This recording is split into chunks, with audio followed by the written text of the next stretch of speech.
বন্ধুরা, কমলা লেবু খাওয়া হয়ে গেলে খোসাটা কি ফেলে দেন? তবে এবার থেকে আর না ফেলে দিয়ে বাজার থেকে খুব দামি একটি জিনিস খুব সহজেই বাড়িতে তৈরি করে ফেলুন, তাও আবার শুধুমাত্র কমলা লেবুর খোসা দিয়ে। তো এর জন্য প্রথমে আমি এখানে দুটি কমলা লেবুর খোসা নিয়েছি। এই খোসার গায়ে যে আঁশগুলো রয়েছে তা এবার পরিষ্কার করে দিচ্ছি। তো খোসাগুলোর আঁশগুলো এইভাবে করে পরিষ্কার করে নেব।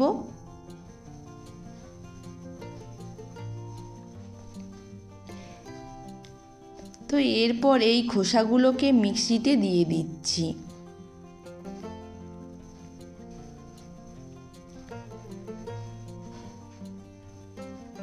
কমলা লেবুর খোসাগুলোকে এভাবে করে ছোট ছোট করে একটু কেটে দিচ্ছি।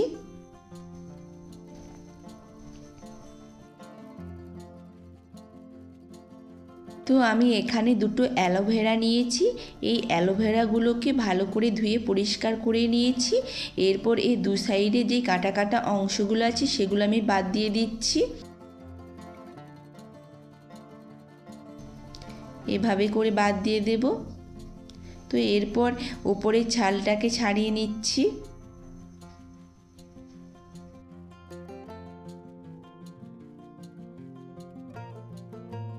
তো অ্যালোভেরাগুলোকে এভাবে আমি কেটে নিয়েছি আর একটি চামচ দিয়ে এই অ্যালোভেরা জেলগুলোকে বের করে নিচ্ছি। এভাবে একটি চামচ দিয়ে অ্যালোভেরাগুলোকে বের করে নিচ্ছি আর ছালটা ফেলে দেব।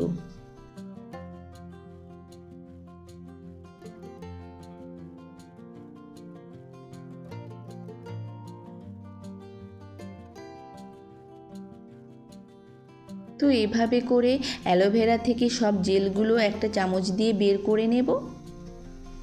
তো আমি জেলগুলো বের করে নিয়েছি। এরপর মিক্সিতে দিয়ে দিচ্ছি। তো কমলা লেবুর খোসা পেস্ট করার জন্য কোনো আমি এখানে জল ব্যবহার করছি না, এর মধ্যে দিয়ে দেব গোলাপ জল। তো খোসার পরিমাণ অনুযায়ী দিতে হবে গোলাপ জল। আপনারা আপনাদের খোসার পরিমাণ মতো গোলাপ জলটা দিয়ে দেবেন। তো আমি গোলাপ জল দিয়ে পেস্ট করে নিয়েছি। দেখতেই পাচ্ছ খুব সুন্দরভাবে পেস্ট করে নিয়েছি। তো এরপর এরকম একটা বাটি নিয়েছি।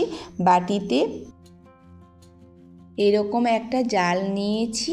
এই জালের উপর পেস্টটা দিয়ে দিচ্ছি। তো আমি এরকম একটা জাল নিয়েছি, আপনারা চাইলে ছাঁকনিতে ছেঁকে নিতে পারেন। তো আমি জাল দিয়ে এটা ছেঁকে নেব। তো জালে খুব ভালো করে ছাঁকা হয়ে যায়, তার জন্য আমি এরকম একটা জাল নিয়েছি, জালে করে ছেঁকে নিচ্ছি। তো দেখতেই পাচ্ছেন এভাবে করে আমি হাত দিয়ে চেপে চেপে রসটা বের করে নিচ্ছি।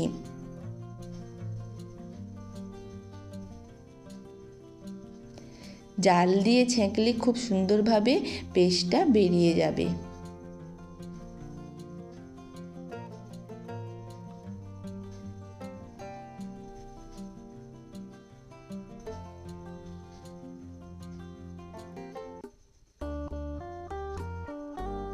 তো জাল দিয়ে ছাঁকলে খুব সুন্দরভাবে দেখতেই পাচ্ছ রসটা বেরিয়ে গিয়েছে।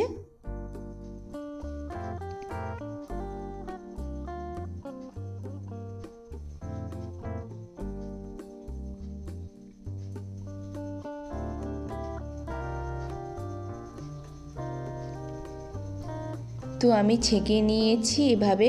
এরপর দিয়ে দিচ্ছি এখানে আমন্ড অয়েল। তো আপনারা চাইলে যে কোনো এক তেল দিতে পারেন।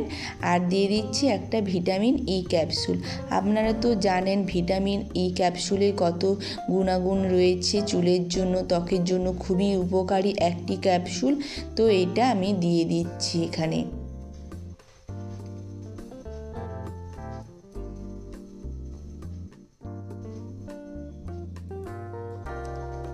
ও নিয়ে নিচ্ছি ভ্যাসলিন জেলি। তো এটা খুব তাড়াতাড়ি মিশবে না, এটাকে 6 থেকে 7 মিনিটের মতো ফেটিয়ে নিতে হবে। তবে এটা মিক্সিতে পেস্ট করে নিলে খুব ভালো মিশে যাবে। তো পুরো ক্রিমটা আমি এভাবে ভালো করে ফেটিয়ে নেব।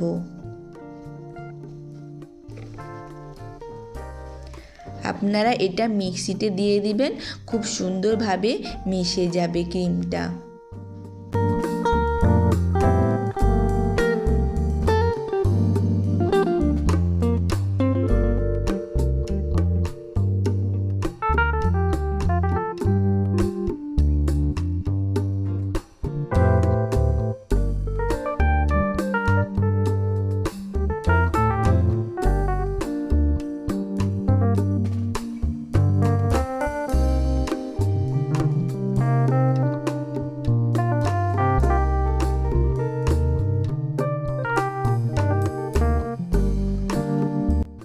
দেখুন আমার ক্রিমটা খুব সুন্দরভাবে তৈরি হয়ে গিয়েছে। এরপর আমি এরকম একটা জার নিয়েছি, এরপর এই জারের মধ্যে ভরে নেব মিশ্রণটা। এই ক্রিমটা জারের মধ্যে এভাবে করে ভরে নিচ্ছি।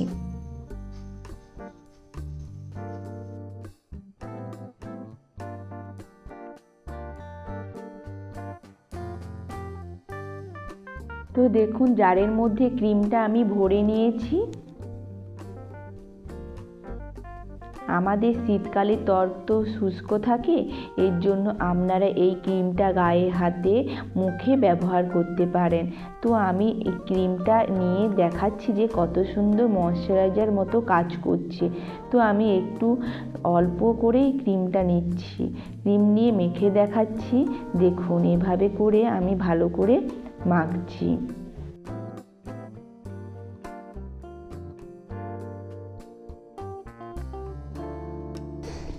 দেখতেই পাচ্ছেন যে আমার হাতটা কত সুন্দর গ্লেজ করছে।